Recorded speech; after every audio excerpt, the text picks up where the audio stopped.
essa vem da vontade de juntar com o Vinícius. Eu acho o cara mais, assim, mais brilhante mesmo, assim, da nossa geração, uma voz mesmo que eu admiro muito e vou ver tudo que ele faz, e a gente foi ficando amigo e desenvolvendo essa vontade de trabalhar juntos. Então acho que a vontade primeira, antes de qualquer coisa, era trabalhar com o Vinícius e com a Sarau, também produtora da Andréia Alves, que está aqui. E eu acho que para mim sempre foi o que me motivou na vida. Sei lá, o Porta era porque eu queria estar junto com aquelas pessoas que eu admirava, o Zé, minha peça de improvisação era assim, tudo que eu fui fazendo era para estar junto de gente que eu gosto. Não, eu acho que o espetáculo, justamente, sinto que a matriz desse espetáculo é o afeto, o encontro, mas também uma vontade de falar do agora, de um estado de coisas do presente. E, assim, acho que a gente foi desde o começo compartilhando inquietações, o que foi fomentando mais e mais a nossa amizade. De alguma maneira, geracionalmente, a gente está muito próximo, a gente tem exatamente a mesma idade, né? Somos uns meses mais velhos, tudo bem? Falei.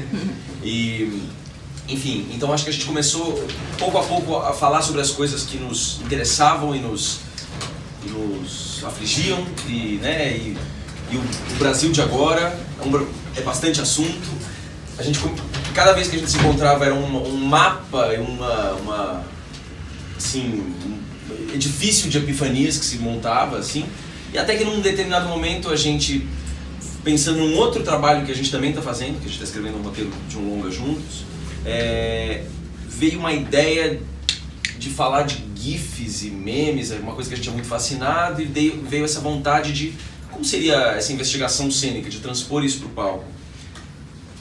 Pareceu bem estimulante, mas rapidamente veio esse insight de falar, bom, o primeiro meme da história, o primeiro meme está na mitologia, e é Sísifo, que é esse homem que leva a pedra até a montanha, a pedra rola, ele leva a pedra até a montanha, a pedra rola. Então, quer dizer, como se fosse um GIF mitológico. E daí, de alguma maneira, isso tinha a ver com ideias que a gente tinha do que a gente via, do que estava acontecendo no mundo e no Brasil, e sobre os ciclos, sobre as repetições e sobre a própria condição humana. Quer dizer, a gente viu ali um suporte de uma coisa aberta o suficiente para poder alcançar, para poder ter um veículo assim para falar de muitas coisas que nos interessavam, e uma certa liberdade também de suporte.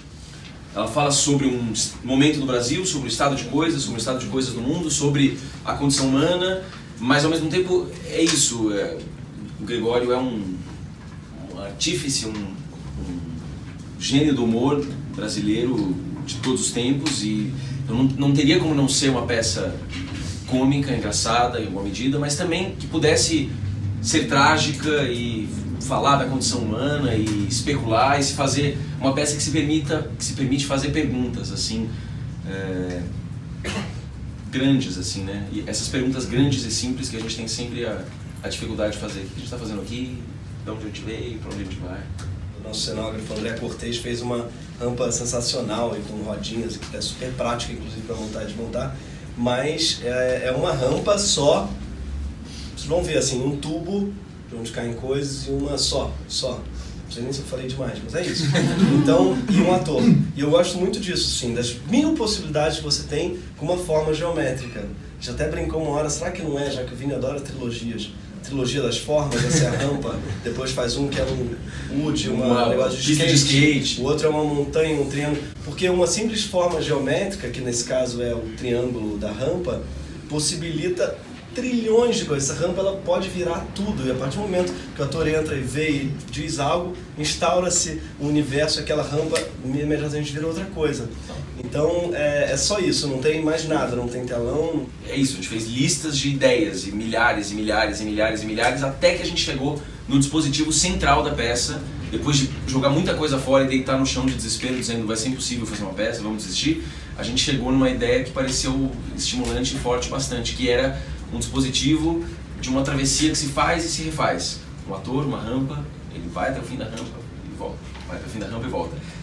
Ter que percorrer o mesmo percurso, portanto, essa ideia de ter um ponto de partida e um ponto de chegada fixos, né? Um ponto de partida, e só conhecemos o ponto de partida e o ponto de chegada, mas todo o meio, a trajetória é desconhecida, é um pouco uma metáfora bem feliz e possível da vida, né? Quer dizer, que é isso, a gente sabe que nasceu, sabe que vai morrer um dia, e como é que a gente preenche entre essas duas pontas, como é que a gente preenche esse período. Então, por exemplo, aí esse processo foi todo baseado na ideia do dispositivo, a partir do dispositivo. Depois que o dispositivo surgiu, a gente escreveu numa velocidade absurda, né? Assim, a gente escreveu em... Vinícius mais do que eu, assim, o Vinícius ele é uma máquina de trabalho. Nunca vi assim. Olha quem fala, a pessoa que sai, vai gravar o Greg News, volta, não sei o que, faz... Enfim, mas a gente tinha a ideia, a gente falava a ideia, vamos saber quem já viu, no dia seguinte já tinha algo insuperável. Não, mentira. Então o Vinícius, ele não, de verdade, assim, é uma parceria meio desigual, na verdade. Não, de jeito nenhum. Nós temos você sabe o trabalho de escola, que tem sempre um que trabalha mais de Mas daí a gente escreveu muito rápido, a gente escreveu, tipo, eu acho que a gente levantou o eixo do texto, assim, em uma semana, digamos, né? A partir do momento que a gente chegou na ideia. A gente está falando dessa peça mais ou menos há um ano, exatamente, esse título, porque é um ano que a gente se encontra e fala assim, qual é a peça que a gente vai fazer, que ele vai falar e fica falando exatamente tudo que a gente quer falar. E essa peça, ela tem um pouco essa possibilidade, como ela é um dispositivo cíclico, ela é uma rampa, ela pode falar de todas as travessias do mundo. E eu tenho isso, inclusive, no texto, assim, é uma brincadeira também com a vontade de contar todas as viagens, eu acho que não todas as histórias, exatamente. Quando eu falo de meme, eu nem estou pensando nos memes que traduzem a situação atual, que vai usar o que o Bolsonaro falou, não é esse tipo de meme, não. Tem memes que eu acho que definem a condição humana. Em algum lugar. A gente tem, eu acho que o meme, ele é hoje em dia uma maneira de comunicar qualquer coisa. É um ideograma moderno. Ele é um ideograma, perfeito, sim. Ele é uma imagem sobre a qual você põe uma legenda e essa união entre texto e imagem gera uma tensão que muitas vezes é cômica, em geral, né? Esse é o objetivo. Esse é no sentido de meme e de GIF. E GIF também é no sentido de uma imagem que se repete, né? Tem a gente até brinca, como diz o Marx, a história se repete primeiro como tragédia, depois como farsa, depois como GIF. Né? Então, o GIF em algum lugar, o Brasil dá a impressão que a gente está repetindo a história, mas não mais como farsa, porque já repetimos, mas como GIF. Então essas barragens que se rompem, essas enchentes, eu moro no Rio, todo ano tem uma enchente porque não esperavam a chuva, né, e ficam surpresíssimos com a chuva de fevereiro e falam, nossa, esse ano choveu em fevereiro, sim. A Praça da Bandeira sempre alaga e tal no Rio, tem uma charge de 1902 do Rio de Janeiro, chama Praça da Banheira, e as pessoas com 1902, e ainda hoje é o apelido que dão a praça, porque todo ano a Praça da Bandeira alaga.